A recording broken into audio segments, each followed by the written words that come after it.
We're with Gabe Panikowski, who is a kicker that's come to Oklahoma State. He's come to Stillwater from Idaho State. And what excites you most about being here? We've had some pretty good kickers. Yes, definitely. And I was very fortunate to meet some of them. But what brought me here, I would say, is John Carney and Alex Hale. Those two people have really influenced me to come here. I've heard nothing but great things about Oklahoma State and the culture and how things are in the program and whatnot. So that's probably one of the biggest influence that brought me here. How did you get to know those guys? So John Carney he's a kicking coach over in San Diego, and I've been working with him since I was at high school.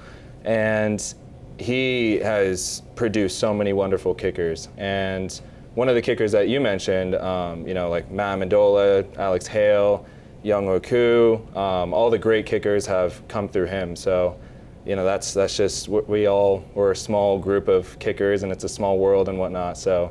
Yeah, and Carney, I'm trying to remember. He kicked at Notre Dame. Am I remembering that correctly? Yes. Yeah, yes, how about that? I score points on that one. That's a little bit in the Wayback Machine. So you also mentioned Alex Hale, who we all were very fond of. Yes. And you developed a relationship with him. Yes, great guy. Yeah, great guy for sure. He certainly is. Your journey is a little bit unusual. It is. It's been a long journey.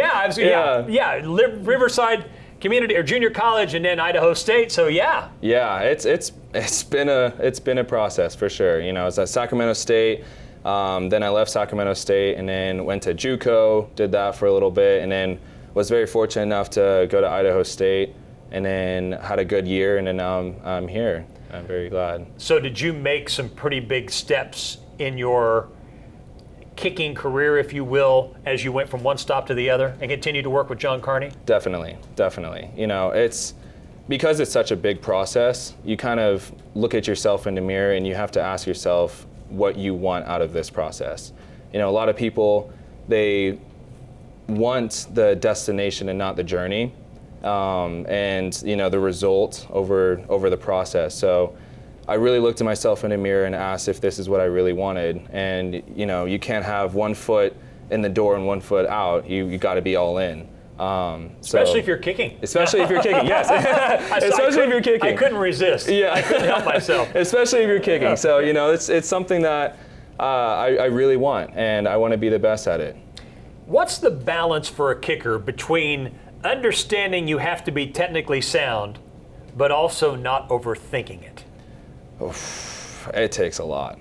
It's a big mental health thing, and it's a big mental game as well. If you're going to go out there and you're going to be overthinking about the kick, and you don't have trust and faith in your holder and snapper to do the job, might as well just not play, because you're just going to miss every kick.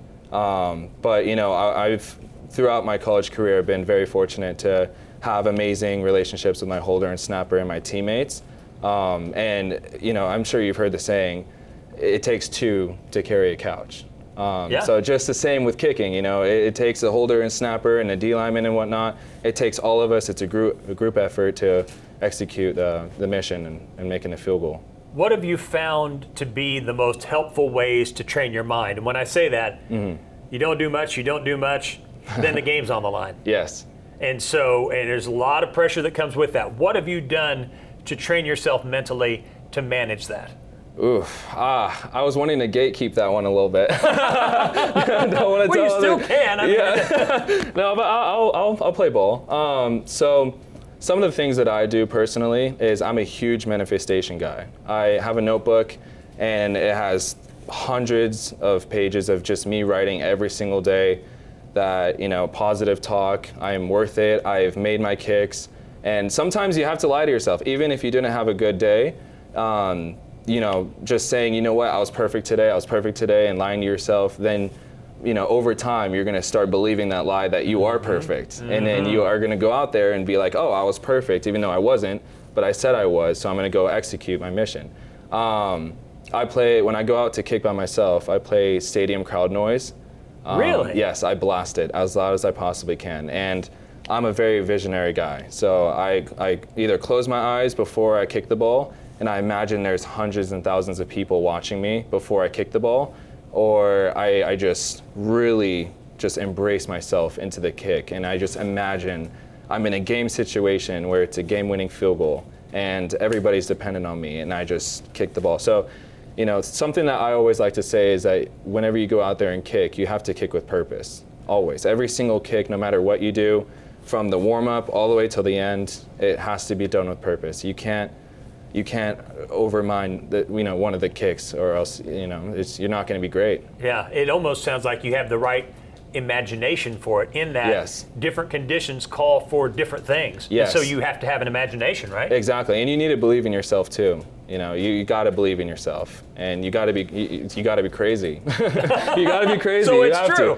You have to be crazy. You have to be crazy. You have to want it so bad, and I love that about kicking, because it teaches you so many different things about patience, drive, determination, going out there every single day when other people aren't, and saying, I could do this. I'm my own person. I have my own choices. If I want to be great, if I want to win the Lou Groza or be in the NFL and be the best, I want to believe in myself, and I want to go do that, And I think one of the hardest things about being a kicker is other people always come at you and whatnot, with their opinions. They do. Saying, you can't do it, you're not worth it, you're not good enough.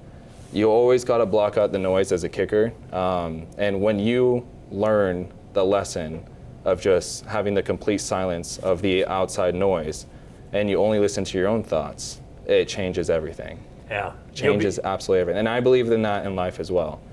You'll be working with someone who many believe is one of the best special teams coaches in America. Yes. Sean Snyder. Yes. Excited about that? Very excited. Very excited. Yeah, he's been wonderful help so far. But yeah, Snyder, he's a wonderful coach, wonderful man.